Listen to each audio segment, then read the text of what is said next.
Good morning, everyone. My name is Hanna-Kaisa Raninen, and I work here at Auntie as a customer happiness manager. And today I have with me our wonderful Auntie professional, Hanna-Kaisa Raninen, who will take us through today's important topic of recovery. Auntie can support you with, everyday mental well-being matters like, stress management, dealing with change, increasing one's self-awareness, development, as a professional as well. And recovery is definitely a key element in all of this. And that's why today's topic is chosen as well. So the topic of improve your recovery and enjoy your free time. Throughout today's webinar, there is a chat available where you can discuss the topic, ask questions, and share your own ways of recovery as well. And please do feel free to share, because it's really valuable if we can also learn from each other when it comes to the topic.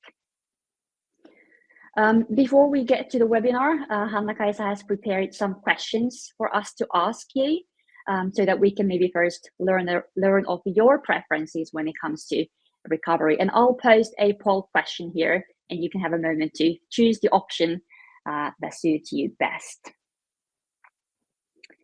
So first question should be available now. How do you recharge best in your free time?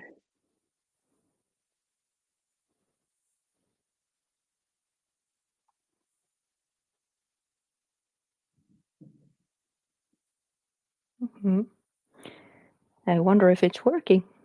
Yes. First responses are starting to come up. I'll give it a few moments so that you can choose your own preference. 50-50. Yeah, exactly, 50-50. Very tight at this moment.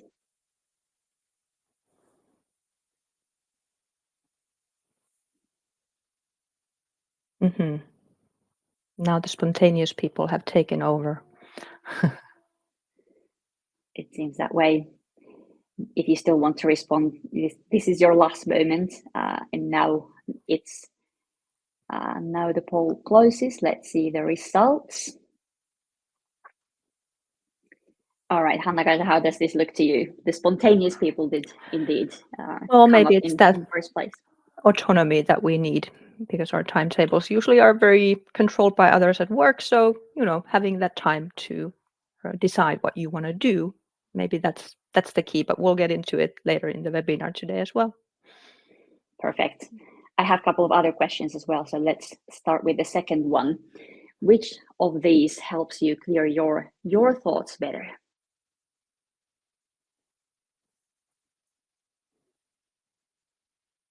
Reflecting on your own or talking to someone. Of course, these are probably kind of situation dependent things, but kind of try to think about what most of the time what you would do.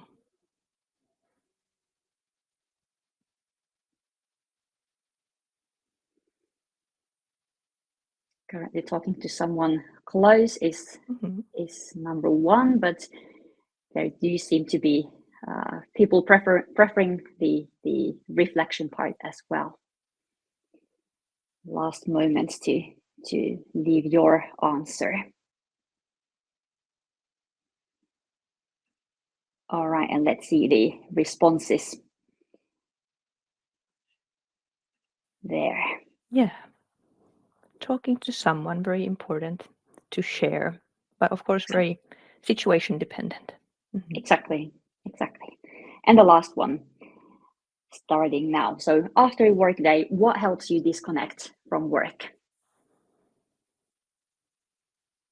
Creative activities or physical exercise? Let's see how this goes.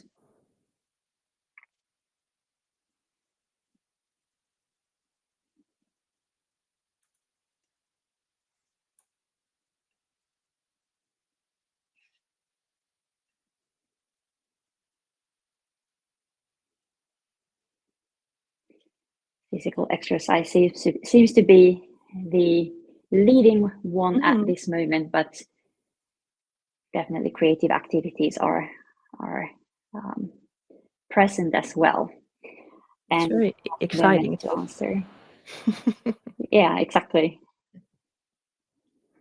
All right, and let's see the results. Physical exercise with 65% results. So Yes. very interesting. And thank you for answering. And I think just goes to show how individual our recovery methods can be. And there is not one way to recover well, but your preferences play a role. And we'll get into that today as well. Indeed. As we continue to the webinar, please do feel free to share other means of recovery in the chat as well, so we can discuss and share as we learn from Hanna-Kaisa as well. But now, Hanna-Kaisa, the stage is yours. Thank you. And wonderful of you to join me today to talk about recovery a little bit. And I'll shortly introduce myself. So I'm really a physical activity person in the sense of recovery myself. My background is in sport and exercise psychology and business as well. And I've for a long time coached and mental coached athletes and exercisers, but now for a very long time, corporate people with working life skills, leadership, support, and teamwork, effective teamwork as well. And I also hold a qualification in cognitive short therapy. So that's shortly about me and who's talking for you today. But our agenda for today will be to go over the basis of stress and recovery, kind of the building blocks of stress as well, because that's kind of the counter side of recovery. So we'll very briefly go into stress, what causes us stress and what stress actually is. And then for the most part, we'll go into supporting recovery today, the basics of psychological recovery and a little bit of micro recovery and breaks in there as well. But today, wanting to start off with this. Do any of these sound familiar to you? These are the very things that people tell me, my clients tell me in Auntie packages sometimes when they want to come and talk about their stress management or recovery needs. So sometimes people tell me that after work, they have really no energy to do anything else other than scroll through social media, doom scroll, kind of they're so stressed or maybe worn out that this seems to be the only activity that they have the energy for, and that's kind of a habit loop that has created itself. Or then they used to have some hobbies and things that they were interested in, but now for some reason kind of they have let go of those recovery activities. And this sometimes happens of course when we are stressed and our focus narrows. Or then they tend to tell me, of course, the signs of cognitive load, so trouble concentrating, making decisions, or remembering things. So probably all of us at some point in our lives have, experienced some of these at least. Of course, stress is normal and part of life, and not any of us can be devoid of stress altogether. But next, let's consider your own situation for a little bit. Are you feeling stressed, and what does it actually mean? So we can think about stress, let's say, with traffic light model. When you are green, there's a good balance of challenges in your life and resources to handle those challenges. Then maybe when we go to the orange, there are some acute challenges, but the resources to cope are still there. And then when we are on the red, then we are really feeling the effects of stress, maybe for a prolonged period of time, and there seems to be no resources to respond to the stressors in your life. So you can think about where you are intuitively now with the traffic light model. And reaction to stress is visible on multiple levels. In addition to the mind, our bodies also communicate stress. Some people react more readily with mental symptoms, such as sadness or fatigue or irritability. And for other more common symptoms are somatic, such as stomach pain or tense shoulders or sleep issues. And a third group might recognize stress through the activation of the autonomic nervous system with symptoms such as sweating or nervousness or difficulty concentrating. So therefore, the stress that we feel is not only about being busy or feeling stress or having lots of work to do, but over time, we can become desensitized to stress and start to view its symptoms as completely normal. That's why it's very important sometimes to stop and check in and see with your body and mind kind of how you usually express symptoms of stress. And this is not an exhaustive list, of course, but just a few examples of where you can start to see if your recovery is a little bit lagging behind. So what burdens us? It's really easy to think that too much work causes stress. Working too much drains us, of course, but the truth is it's about much more than just workload. We're all burdened by all kinds of things. Probably the physical load is most obvious. If we don't sleep well, we're tired. If we don't eat well, we don't have the energy to kind of continue. But kind of big changes in our daily routines, irregularities in life can sometimes become overwhelming as well. Then there's mental load. So this includes kind of thoughts, work-related thoughts like, can I handle this? Is this too much for me? What is expected of me? Relationships or family dynamics can play a part in this as well.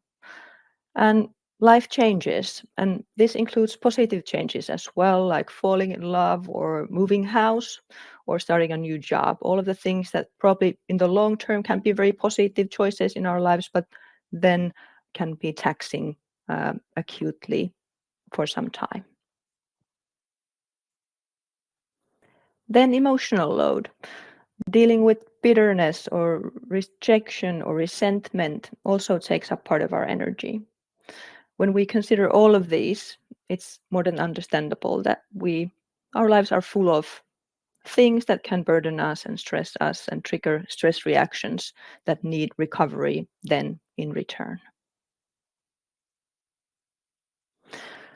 And stress, of course, very important for us. Without stress, we wouldn't be able to get out of bed in the morning. So as a physiological concept, stress is just kind of the arousal state in the body. We're ready to do something. We need stress to handle things in life and do meaningful stuff. So of course, it's very important how we think about stress as well. So it's not a negative concept per se. So acute stress is beneficial, helps us accomplish things and boost performance. And usually stress and performance is depicted with this inverted U curve where we have the optimal stress there with the dotted line. Growth and development happens. We can access flow states. We get our goals. We meet our goals. We kind of go after things. And from this growth and development zone, maybe we'll go back into the comfort zone on the left side for a little while to recover. And there is a wave-like movement between kind of gas pedal, so stress, and then recovery or more routine-like tasks. Then, of course, we kind of forget to rest, or there are no kind of planned recovery periods after stressful times. So too little recovery and surfing kind of the top of the wave for too long will make us crash at the end. So we can, of course, go for a little while to fatigue and strain on that side of things. But then that we would have those planned recovery periods is important. And this kind of goes within one day or 1 week, month, or talking about your whole year. There should be this periodization of stress and recovery. The experience of stress is also individual, so we cannot really compare how strained we are to our neighbor or spouse. So there are many things in life and in us that affect our ability to handle stress, our resilience, and so on. But that's very, very shortly just a kind of a little dip into stress and what that is. But we'll go into today's topic, which is supporting recovery. And that's what you're all here to hear, what those things could be. And as Anna-Kaisa said, it's really wonderful here. One of the things that I like about webinars is that people can share their best practices in the chat, so we can learn from each other. So it's not just me talking, but you already have, all of you, wonderful coping mechanisms, stress management tips and tricks that you use that are beneficial, that we can learn from each other in that way. But what is recovery really? It's important that we recharge our batteries every day and take care of our recovery. And recovery and energy really cannot be stored. So kind of taking a long weekend and storing that energy and then going and doing the things without rest, so it doesn't really work that way. We need recovery every day. So recovery refers to the body and mind recovering from the strain of the day. So it's important that we have enough recovery to engage in activities that we then enjoy during our free time. So spending all our energy at work, 100% of the battery, and then having nothing left for our free time. So rather kind of having recovery during the daytime is important as well, during your workday. Alternatively, of course, it can happen that we have things in our free time that stresses us out, and that kind of increases our need for total recovery, or the total need for your recovery. So it's important that we kind of accept that there are limitations to our energy and the resources that we spend every day, and we need recovery always afterwards. And adequate recovery then prevents the accumulation of stress and strain and protects us from burnout. The first recommendation is to focus on the basics. And I know this is probably very boring for many of you. You've heard this 1,000 times, that these things are important. So I'm not going to go into detail today either. But getting enough sleep is, of course, essential for our recovery. We can think about it as a recovery pyramid, so to speak. So sleep and these basic lifestyle issues are the basis of the pyramid that we build other things on. So it cannot be emphasized how important this is. So these things kind of are needed. And of course, everybody knows what it's like to go about life when you are not rested or haven't eaten well or are kind of feeling a little bit stuffy. So we need this to start building on our recovery. When these are in order, so then of course you have more energy to face whatever life brings at you.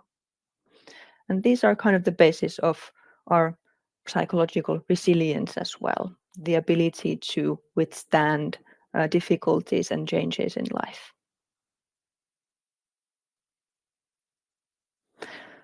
So healthy lifestyle is the foundation of recovery, but there are also other things that you can do to support your recovery. So spending your free time in a meaningful way is another key factor. And psychological recovery, we can look into it using the drama model, and this model includes 6 experiences that have been found to promote and support your well-being. So the first one is detaching from work. So kind of not working, not thinking about work. So disconnecting in some ways, that you have something in your free time, maybe a commute, physical activity, as you said. People were doing creative things, whether that's painting or playing guitar or something that is not work related, that pulls you away from your work thoughts. It can be anything, as we already noticed in the poll in the beginning. But something that contrasts what you do at work, and it helps you stop worrying about work for a little while. Secondly, we have relaxation, so something that helps you relax. Could be a walk in the forest or knitting a sweater or going to a sauna or whatever it is, something that you can also physically relax, take it easy without really much of physical or mental effort. Then autonomy I was referring to as well in the poll, so meaning that you have control of your own life, your time, where you use your time.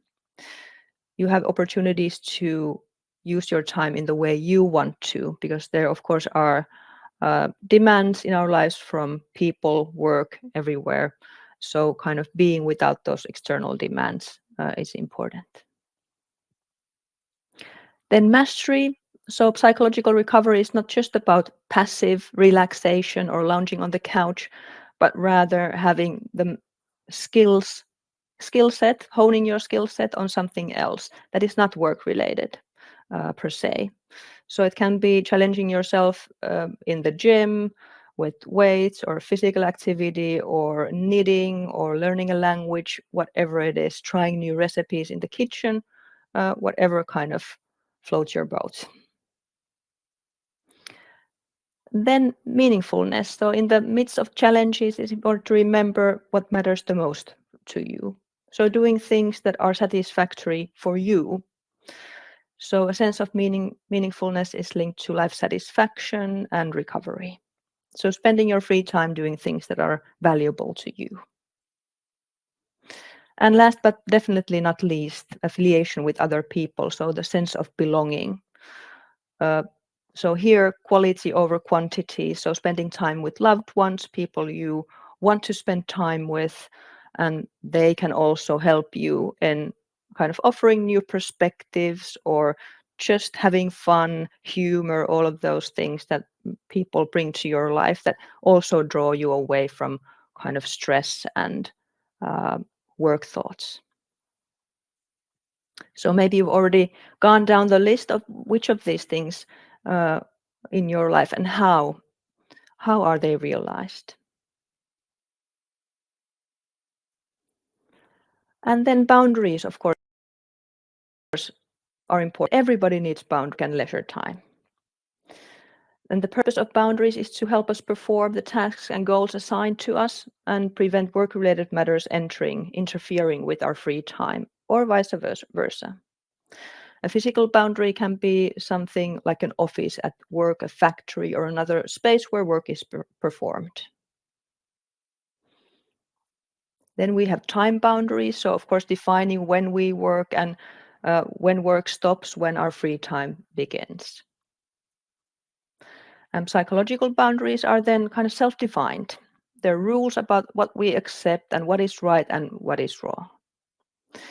And these defined boundaries, knowing them, help us protect us, our resources, and solve various conflicting situations. And boundaries are not fixed. So they change when our life situation change and evolve according to our priorities. And for some of us now, you can think about it, what type of boundaries do you need right now? For some of us, we need really fixed boundaries. This is when my work ends and family time begins. And for some people, they're more integrators in their life. So work and free time can kind of flow together more, or it offers some flexibility so that we can go to the dentist during the workday when we then look at emails during nighttime. So neither of these is wrong or right. It's just depending on what is now suitable for you and what supports your recovery and well-being right now in your life.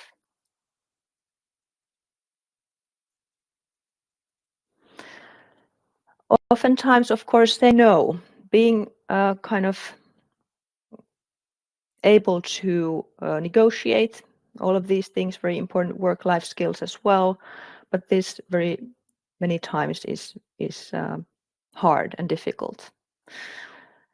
And oftentimes agreeing to everything seems easier than refusing, as we think that's the answer that the other person wants to hear. So drawing a boundary this way and thinking about boundaries this way is important for recovery for sure.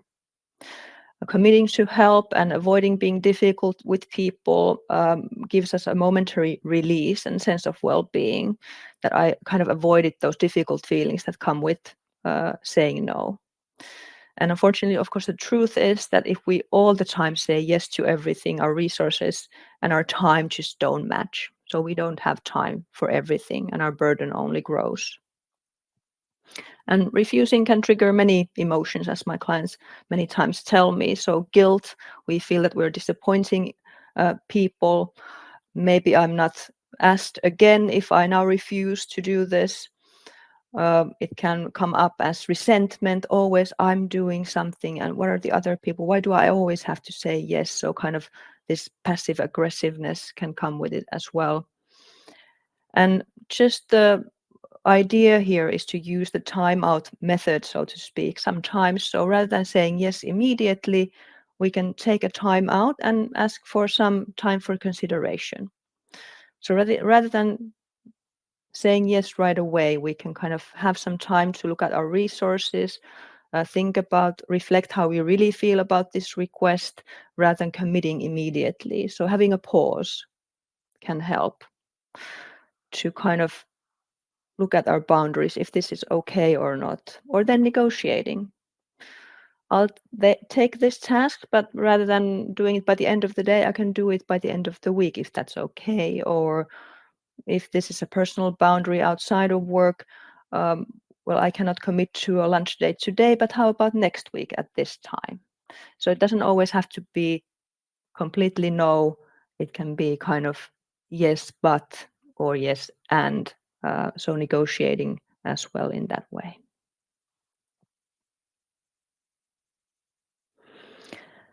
And of course, I wanted to include this micro recovery or micro break moments here as well, just a very practical, concrete examples of recovery that you can do, even though you wouldn't have too much time for recovery. Sometimes there are situations in our lives where we are really strained and we cannot kind of escape that stress anywhere. So then these are things that last for seconds, minutes. So when we really want to recover and access that regulation of our autonomous nervous system, so breathing, of course, deep breathing is one way that we can affect our stress levels and recovery. So that's super important. And that's why it's present in many of these examples that I put here as well. So even though these don't fix stress or fix our recovery completely, and in the long term, we need that wave-like movement, this can help, or these moments can help us in staying afloat. So just kind of taking deep breaths and looking out the window, a short mindfulness moment as well, looking at what you see there, naming 3 things or 3 colors there. Or then kind of after the workday, when things are hectic, having a short wrap-up moment where you think about where you succeeded today, where you maybe used your competencies, what made you content today.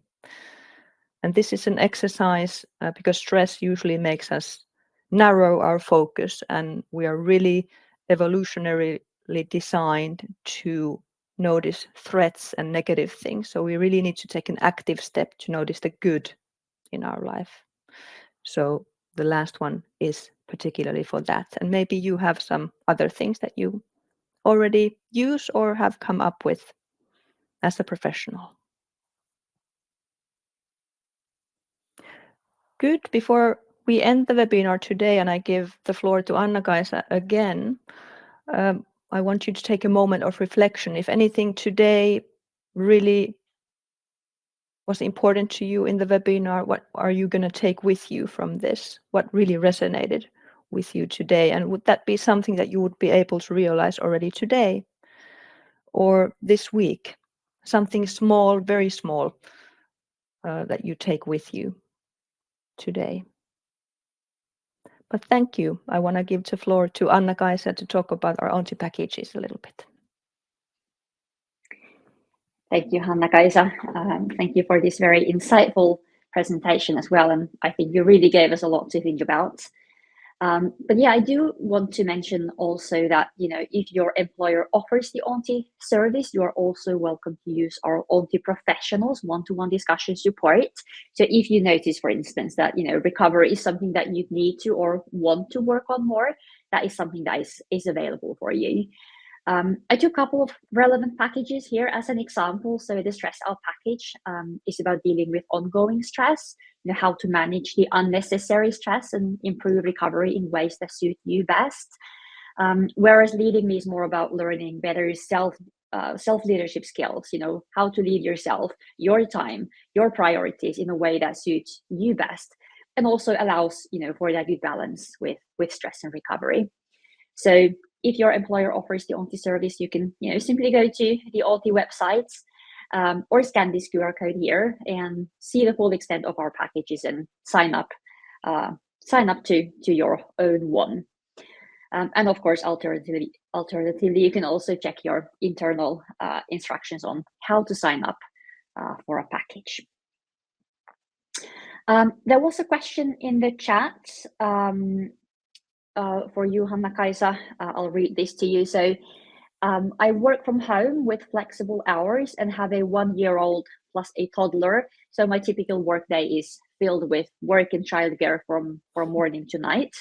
Do you have any specific tips for avoiding fatigue / burnout? Yes. So what do you think about this? Thank you for your question. And that's a really, in many ways, probably wonderful situation and gives you a lot of flexibility to your life. And then recovery-wise can be tricky as well. And I have many clients as well that kind of deal with this.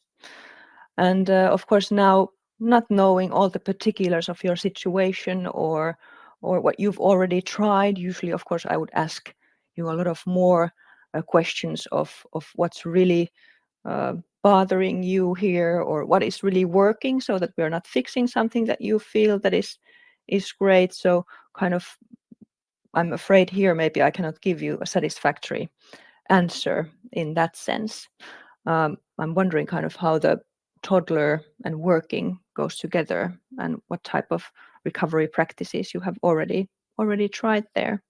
But maybe I'm thinking about now the drama model and kind of the things there, and what you think about those elements in your life and how they're realized, especially the autonomy part. I'm wondering if there are any pockets in your life of autonomy where you are kind of just you and have time for you. Usually with a 1-year-old, it can be very tricky. But wondering if there are places there that you can have sometimes lunch without everything there. Yeah. Thinking about that's a good this. point. And also, of course, there are times in our lives when there is more to deal with. So Yes. also what you said in the end about the micro breaks, also kind of finding those means as well, is maybe something that we can do in the midst of all the busyness. Yes. But thank you for the question, and I'm sure that it's a similar situation that many of us are struggling with the kind of hectic lifestyle of work and family life as well, juggling with all of it. All right. But we have come to the end of today's webinar. Thank you everyone for participating. I hope that this webinar gave you insights into this important topic. And we do hope to see you in the future webinars as well. So thank you everyone for participating, and have a great spring and relaxing summer as well. Yes, recover well. Thank you. Bye-bye.